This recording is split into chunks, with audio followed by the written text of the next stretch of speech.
Bismillahirrahmanirrahim. Assalamualaikum warahmatullahi wabarakatuh. Alhamdulillahirabbil alamin. Alhamdulillahi wa syukurillah. Wala haula wala quwata illa billah. Asyhadu alla ilaha illallah wa asyhadu anna Muhammadan abduhu wa rasuluh wa la nabiyya ba'dah. Rabbi shrahli sadri wa yassirli amri wahlul 'uqdatam min lisani yafqahu qawli. Raditu billahi robba wa bil islami dina wa bim Muhammadin nabiyya wa rasula. Rabbi sidni ilma warzuqni fahma. Amin ya rabbal alamin. Saudara sekalian, peserta kuliah yang saya hormati, pertama-tama marilah kita panjatkan puji syukur kehadirat Allah Subhanahu wa taala di mana kita pada saat ini bisa berkumpul dalam ruang virtual ini untuk melanjutkan perkuliahan kita tentang mata kuliah kewarganegaraan atau civic education. Pada pertemuan yang lalu sudah kita bicarakan banyak hal tentang konstitusi yang di dalamnya adalah berisi tentang tata aturan berbangsa dan bernegara. Di sana kita bisa mempelajari tentang hak-hak dan kewajiban sebagai seorang warga negara terhadap negaranya, yaitu negara Kesatuan Republik Indonesia yang kita cintai ini.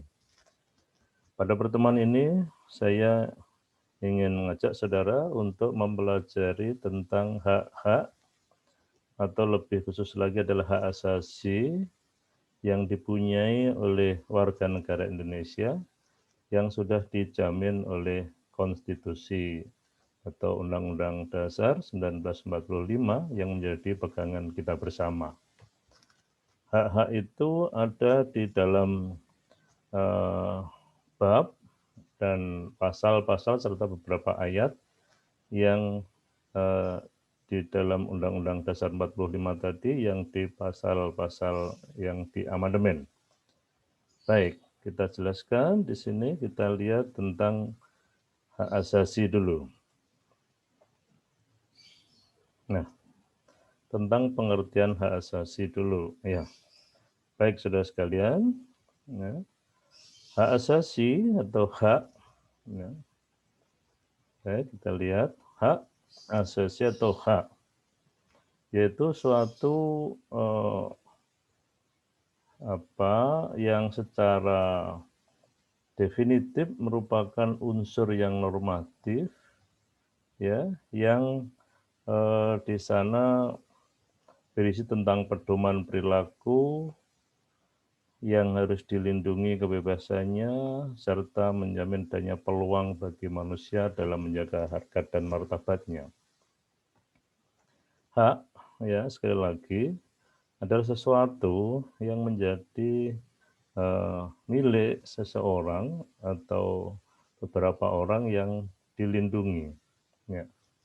Baik, hak asasi, ya, sedangkan asasi sendiri artinya adalah asas atau dasar, ya, asas atau dasar.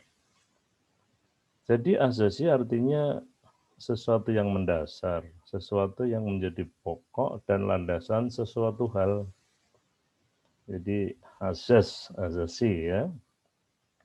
Nah, kemudian saudara sekalian tentang hak tadi, ya, tentang hak secara definitif merupakan suatu unsur yang normatif, artinya yang normatif itu sesuai aturan, yang berfungsi sebagai pedoman berperilaku, ya, melindungi kebebasan, kekebalan, serta menjamin adanya peluang bagi manusia dalam menjaga harkat dan martabatnya. Ya, itu hak. Ya. Lalu apa yang ada di dalam unsur-unsur hak itu? Yang pertama, hak adalah pertama yang memiliki. Siapa yang punya hak? Yang kedua adalah ruang lingkup penerapan hak, artinya seberapa luas hak itu. Yang ketiga, pihak yang bersedia dalam penerapan hak itu, artinya yang memberikan keleluasaan bagi orang yang punya hak untuk menguasainya. Nah, dengan demikian,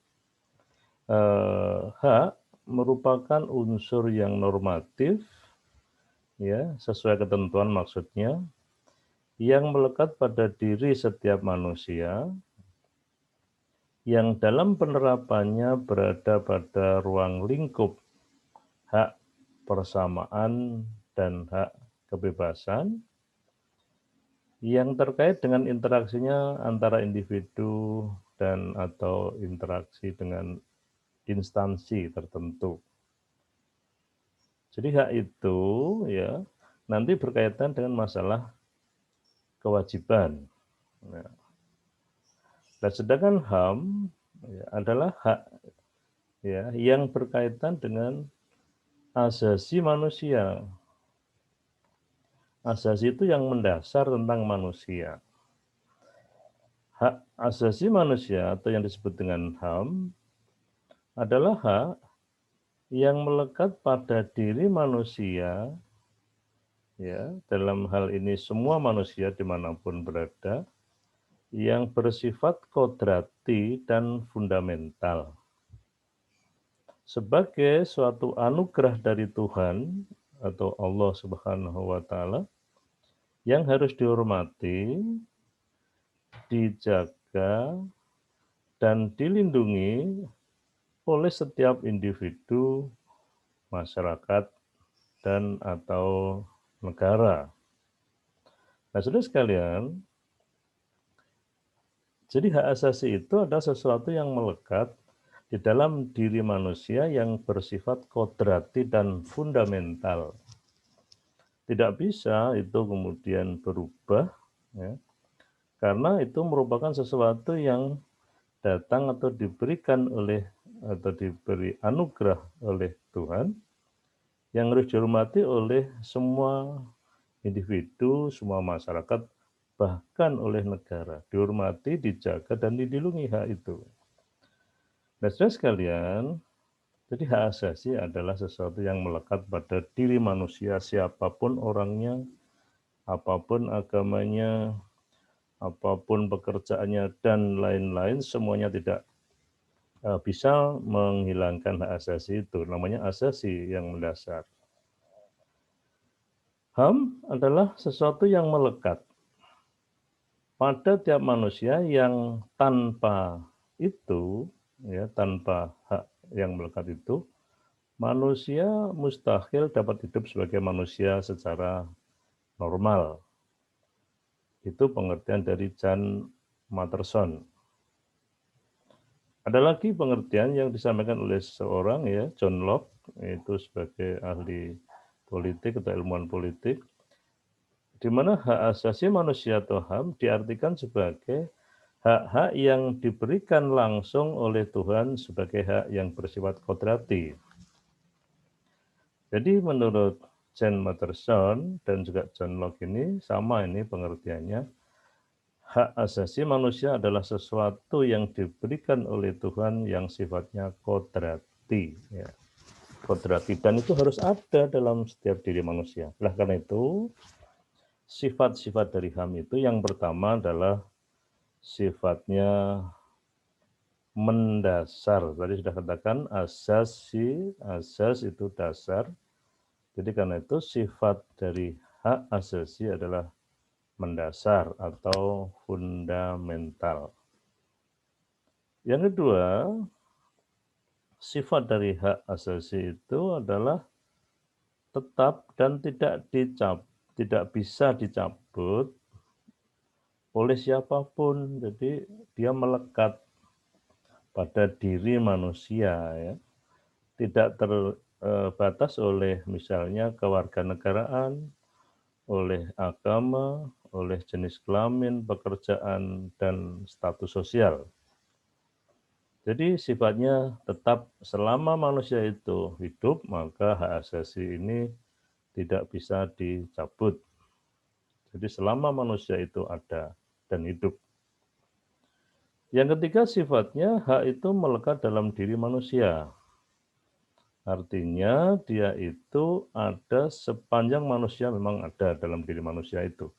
Nah, kalau manusia itu masih ada, masih hidup, maka hak itu ya pasti melekat di dalam diri manusia itu sendiri. Itulah sifat-sifat dari hak asasi manusia. Nah, saudara sekalian, itu pengertian dari hak asasi manusia. Ya, dalam sejarah pemikiran, ya, HAM ini ada sudah lama sekali diperjuangkan ya oleh para pemikir-pemikir dari zaman dulu, baik di tingkat nasional maupun internasional. Jadi yang pertama adalah ya, HAM itu dianggap sebagai suatu hukum alam atau natural law. Ya, dalam khasana Islam dinamakan sebagai hal yang kodrati ya, jadi alami sesuai dengan keberadaan manusia. Jadi HAM itu sesuatu yang sifatnya alami, tidak bisa ditentukan atau dirubah oleh situasi apapun ya, alam siapapun orangnya pasti punya hak itu. Itu yang pertama. Yang kedua, ada perkembangan yang namanya Magna Carta ya tahun 1215, di mana saat itu ada penghilangan hak absolut raja. Karena apa? Raja itu dianggap terlalu absolut sehingga menghilangkan hak asasi rakyatnya. Kemudian di Inggris muncul ada yang disebut dengan Bill of Rights. Bill of Rights. Jadi Bill of Rights itu adalah unsur awal dari munculnya HAM di Inggris. Apa isinya dari Bill of Rights di Inggris itu? Yaitu adalah bahwa manusia kedudukannya sama di dalam hukum. Equality before the law. Jadi Magna Carta di Inggris tahun 1215, kemudian berkembang menjadi Bill of Rights sampai 1689, dikatakan bahwa di sana adalah ada equality before the law. Manusia itu sama kedudukannya di dalam hukum, jadi tidak berbeda. Itulah dasar-dasar dari kemunculan HAM. Lalu pada perkembangan berikutnya, Montesquieu dan John Locke membuat suatu teori namanya teori kontrak sosial ya. J.J. Rousseau, Montesquieu, dan John Locke itu adalah tokoh-tokoh yang bicara masalah kontrak sosial, di mana raja atau pemerintah atau pemimpin itu memimpin berdasarkan pada kesepakatan bersama. Lalu ya berikutnya di Amerika juga muncul The American Declaration of Independence yang menyatakan bahwa manusia itu merdeka sejak dari perut ibunya. The American Declaration of Independence, di sana isinya adalah bahwa menyatakan manusia itu adalah sudah merdeka sejak dari dalam perut ibunya. Karena itu tidak logis bila kemudian lahir dan dibelenggu. Jadi memang manusia itu pada dasarnya adalah merdeka. Itu adalah muncul awalan dari liberalisme ya, pemikiran liberal memang dari sana. Lalu muncul lagi The Friend Declaration. Friend Declaration atau deklarasi Prancis ini pada tahun 1789 memuat the rule of law. Ya, rule of law. Isinya apa? Rule of law. Jadi aturan dalam hukum itu yang pertama tidak boleh ada penangkapan dan penahanan yang bersifat semena-mena tanpa alasan. Rule of law, aturan hukum itu Yang benar adalah tidak boleh ada penangkapan dan penahanan yang sifatnya semena-mena tanpa alasan yang jelas secara hukum. Itu disepakati di Prancis. Yang kedua, rule of law itu isinya adalah berlaku prinsip presumption of innocence.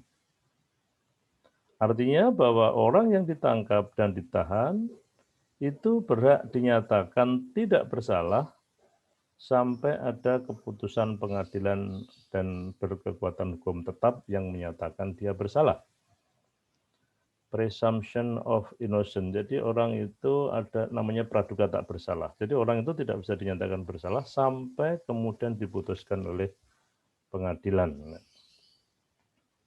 Lalu diteruskan dengan freedom of expression, freedom of religion, the right of property dan seterusnya adalah konsep-konsep awalan dari munculnya HAM di Perancis, ya. Dan seterusnya, banyak sekali saudara sekalian tentang HAM ini awalnya muncul dari saat itu, ya. Presiden Roosevelt, ya, jadi di Amerika, the four freedom dari Presiden Roosevelt, ya. Roosevelt itu kemudian mengatakan ada 4 kebebasan yang dipunyai oleh manusia. Ini di Amerika Serikat, ya, itu ada pendapat yang menyatakan ada 4 kebebasan yang digaungkan oleh Presiden Roosevelt. Ya, pertama adalah hak untuk kebebasan berbicara dan menyatakan pendapat. Ya, oke ya, kita lihat. Jadi the four freedom, ya, yang pertama adalah kebebasan berbicara dan menyatakan pendapat. Di Amerika itu kebebasan itu dinomorsatukan, yang paling utama di sana. Jadi memang liberal, ya, demokrasi yang liberal betul-betul mengutamakan kebebasan. Nomor 1 kebebasan, bebas berbicara, bebas berpendapat. Itu adalah unsur-unsur awal dari penyataan tentang hak asasi manusia. Yang kedua, hak kebebasan untuk memeluk agama dan beribadah sesuai dengan ajaran agama yang dipeluknya. Lah, ini di Amerika saja, ya, the four freedom, 4 kebebasan yang digaungkan oleh Presiden Roosevelt itu menyatakan bahwa orang itu bebas memeluk agama dan beribadah sesuai dengan agamanya. Nah, ini sudah menjadi kebebasan atau hak asasi di sana. Yang ketiga, seseorang itu harus mempunyai hak kebebasan dari kemiskinan. Dalam arti, setiap bangsa harus berusaha mencapai tingkat kehidupan yang damai, sejahtera bagi penduduknya. Jadi termasuk orang bebas dari kemiskinan adalah hak kebebasan yang dilindungi di Amerika menurut Presiden Roosevelt. Dan yang terakhir, hak kebebasan dari rasa takut atau ketakutan dalam bentuk apapun. Nah, saudara sekalian, ini adalah unsur-unsur awal pembentukan HAM. Pertama, menurut Roosevelt, orang itu bebas dari bebas untuk menyatakan pendapat dan berbicara atau berbicara dan menyatakan pendapat. Yang kedua, bebas dalam memeluk agama dan menjalankan agamanya. Jadi memang agama itu sesuatu yang sangat mendasar. Yang ketiga adalah bebas dari kemiskinan. Jadi orang itu dilindungi supaya tidak miskin di sana itu. Dan yang terakhir adalah hak bebas dari ketakutan dalam bentuk apapun. Orang tidak boleh takut. Jadi kalau ada pihak-pihak yang menakut-nakuti, maka di sana artinya melanggar HAM gitu ya. Jadi 4 kebebasan yang disampaikan oleh Roosevelt ini adalah kebebasan yang kemudian menjadi dasar dari hak asasi manusia di sana. Ya, kemudian saudara sekalian ada lagi Konferensi Buruh Internasional, ya, di Deklarasi Philadelphia di sana dinyatakan bahwa usaha untuk menciptakan perdamaian dunia berdasarkan keadilan sosial, perlindungan seluruh manusia tanpa mandang ras, agama, dan sebagainya, serta hak untuk mengejar perkembangan materi dan spiritual dengan bebas dan bermartabat. Jadi ternyata ini adalah perjuangan-perjuangan yang ingin menegakkan hak asasi manusia sudah terjadi dari zaman itu ya. Jadi sejak awal abad 19 ya. Nah, dari situ kemudian sudah sekalian lahirlah apa yang dinamakan the Universal Declaration of Human Rights yang kemudian ditetapkan oleh PBB. Ya, kelahiran PBB, kelahiran hak asasi manusia yang dideklarasikan oleh PBB pada tahun 1948, apa yang kita namakan atau yang kita kenal dengan istilah The Universal Declaration of Human Rights. Jadi deklarasi umum universal tentang hak asasi manusia. Pada tahun 1948 kita itu menyaksikan bahwa PBB sudah menyatakan tentang hak asasi manusia ini. Lah, itulah saudara sekalian sejarahnya bagaimana hak asasi itu diperjuangkan dari zaman dulu sampai kemudian lahirlah pada Declaration of Human Rights ya, yang dikatakan oleh PBB ini. Itu semua adalah dalam rangka untuk menetapkan atau melindungi hak asasi manusia. Nah, di Indonesia, saudara sekalian, di Indonesia juga demikian, ada perkembangan tentang hak asasi manusia di Indonesia.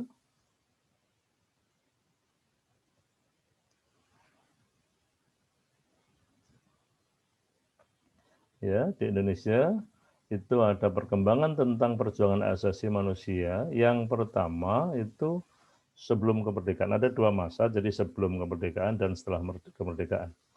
Yaitu pada tahun 1908 itu pertama kali kebebasan berkumpul, berserikat, dan menyatakan pendapat itu dirumuskan oleh lahirnya Budi Utomo atau Perkumpulan Budi Utomo yang terlahir pada tahun 1908 ya, 1908, di mana lahir Perkumpulan Budi Utomo yang merupakan kesadaran berkumpul, berserikat, dan mengeluarkan pendapat. Jadi pada saat itu kita ingin bebas berkumpul, bebas mengeluarkan pendapat, bebas berserikat atau mengadakan persyarikatan atau perkumpulan.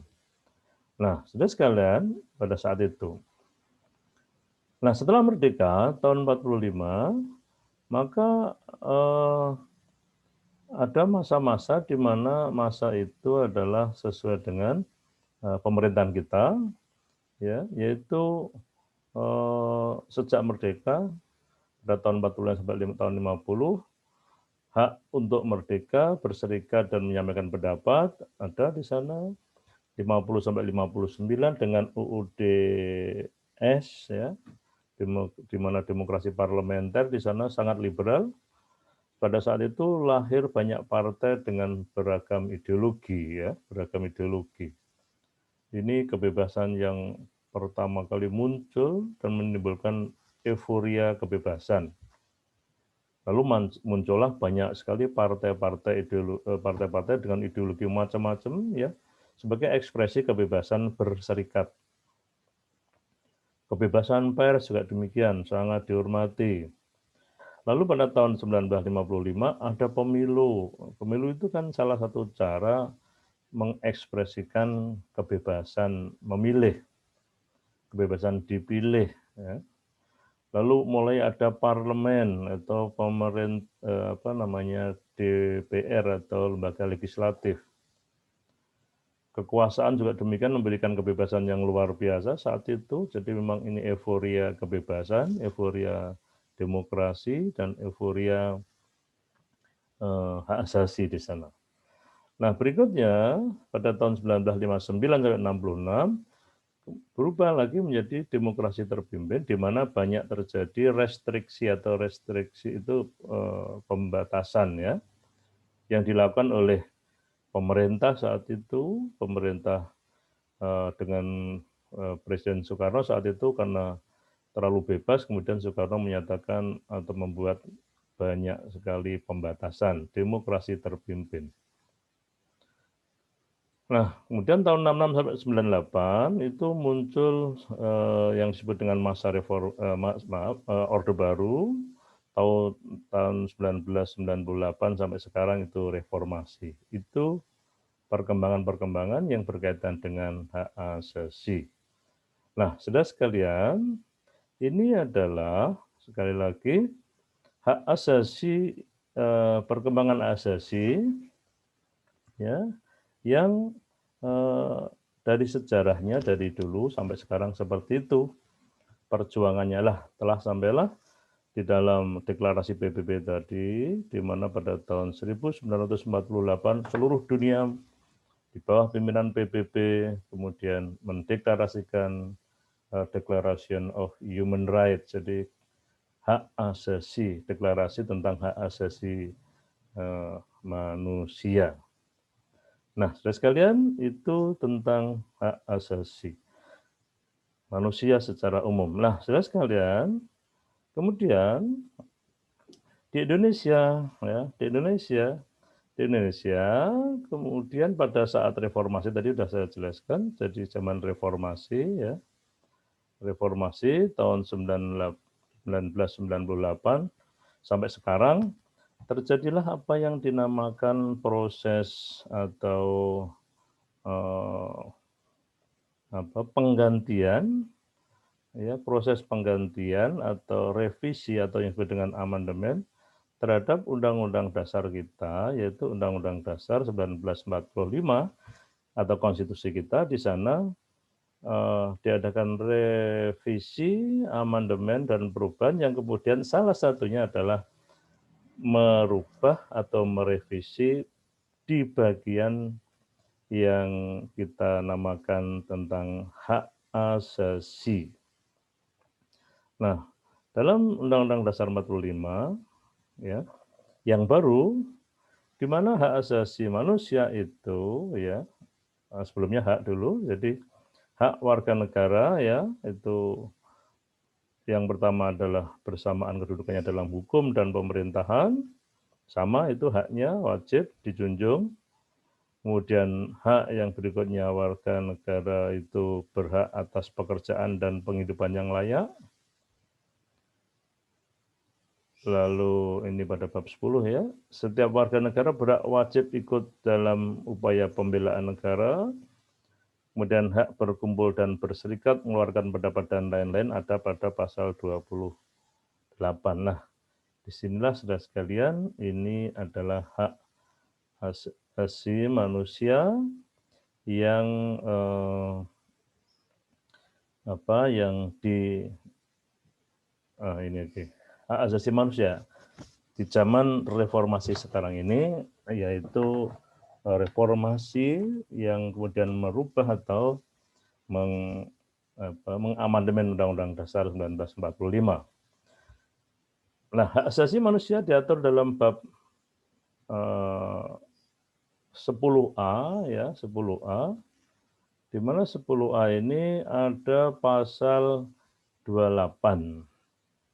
Pasal 28 itu ada pasal 28A, 28B, 28C, 28D, E, F, G, H, I, sampai C. Ada 10, ya, ada 10 pasal dari bab 10A ini tentang HAM. Apa itu? Yang pertama, ya. Oke. Yang pertama, yang menjadi hak asasi manusia adalah hak untuk mempertahankan hidup dan kehidupan. Ya, hak mempertahankan hidup dan kehidupan. Pasal 28A. Jadi hak hidup dan mempertahankan kehidupan itu adalah hak asasi yang pertama yang dilindungi oleh konstitusi kita. Ya, sorry. Yang kedua, sorry.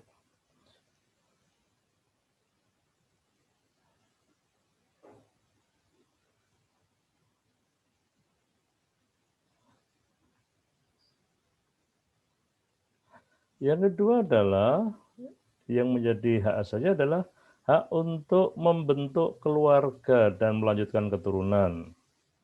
Hak atas kelangsungan hidup, tumbuh, berkembang, dan perlindungan dari kekerasan dan diskriminasi. Ini hak asasi yang kedua. Hak asasi yang ketiga adalah hak mengembangkan diri, ya, mendapat pendidikan, mendapatkan manfaat dari ilmu, pengetahuan, dan teknologi, seni, budaya, dan hak memajukan diri secara kolektif. Hak asasi yang keempat, ya, pasal 28D, hak pengakuan yang sama di depan hukum. Ini hak asasi semuanya. Ya. Lalu hak untuk memeluk agama, ya, kebebasan untuk memeluk agama, yaitu agama dan kemudian mempercayai keyakinannya, memilih tempat tinggal, kebebasan berkumpul, berserikat, dan seterusnya, termasuk memilih kewarganegaraan, itu adalah hak asasi. Hak memeluk agama itu adalah hak yang dilindungi. Hak berkomunikasi yaitu memperoleh dan menyimpan, memiliki dan memiliki, menyimpan dan mengolah serta menyampaikan informasi. Jadi hak berkomunikasi adalah hak asasi menurut pasal 28F, ya, pasal 28F Undang-Undang Dasar 45 yaitu bab 10A. Lalu hak perlindungan diri pribadi, ya, hak perlindungan diri pribadi, perlindungan keluarga, perlindungan kehormatan, hak martabat, harta bendanya dilindungi, mendapatkan rasa aman, serta bebas dari penyiksaan. Itu pasal 28G menyatakan hak perlindungan terhadap diri, keluarganya, terhadap kehormatannya, martabat, harta benda, perasaan aman, dan bebas dari penyiksaan. Ini semua hak asasi manusia yang ditetapkan dalam konstitusi atau Undang-Undang Dasar 45. Yang berikutnya adalah hak hidup sejahtera lahir dan batin. Ini semuanya adalah hak asasi. Apa itu sejahtera hidup, sejahtera lahir dan batin? Memperoleh pelayanan kesehatan, hak dipermudah dalam perlakuan khusus untuk memperoleh kesempatan, manfaat, dan sebagainya sampai pada mencapai keadilan. Jadi hidup sejahtera lahir dan batin merupakan hak asasi setiap warga negara Indonesia. Berikutnya, ya, perlindungan, ya, terhadap HAM, ya, adalah tanggung jawab negara terutama pemerintah. Perlindungan, ya, penegakan dan lain-lain tentang HAM ini itu menjadi tanggung jawab pemerintah, ya, pasal 28I, bahwa pemerintah itu berhak melindungi HAM warga negaranya. Kewajiban untuk menghargai hak orang lain dan pihak lain serta tunduk kepada pembatas yang ditetapkan oleh undang-undang. Jadi setelah undang-undang tentang HAM itu dibentuk, maka harus kita lindungi, lalu kita hargai, kemudian kita junjung bersama. Lah, saudara sekalian, di sini pasal 28C ini menjadi kemudian landasan munculnya Undang-Undang Nomor 39 tahun 1999 tentang hak asasi manusia. Nah, demikian saudara sekalian posisi hak asasi manusia ini di dalam konstitusi kita, ya, dalam konstitusi atau Undang-Undang Dasar 45 yang kemudian ini diterjemahkan dalam bentuk undang-undang tentang HAM yaitu Undang-Undang Nomor tahun 1999. Nah, demikian saudara tentang hak asasi manusia yang ada di dalam Undang-Undang Dasar atau konstitusi kita yang kemudian sudah diakui, sudah ditetapkan dan harus kita hormati, harus kita taati dan harus kita jaga, termasuk tugas pemerintah untuk menjaga hak asasi bagi semua warga negaranya tadi.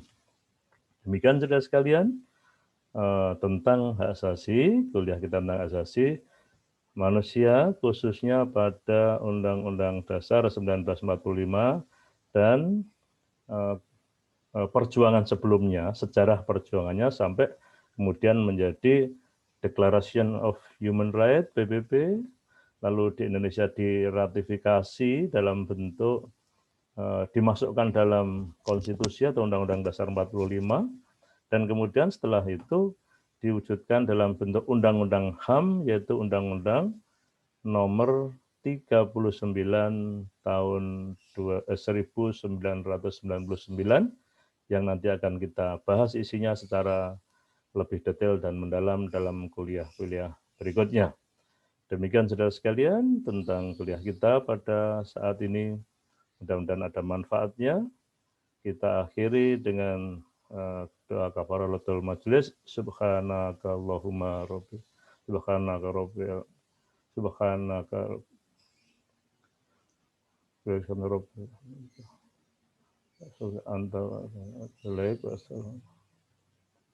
Alhamdulillahirabbil alamin. Alhamdulillahirabbil alamin. Assalamualaikum warahmatullahi wabarakatuh. Alhamdulillahirabbil alamin. Terima kasih. Assalamualaikum warahmatullahi wabarakatuh.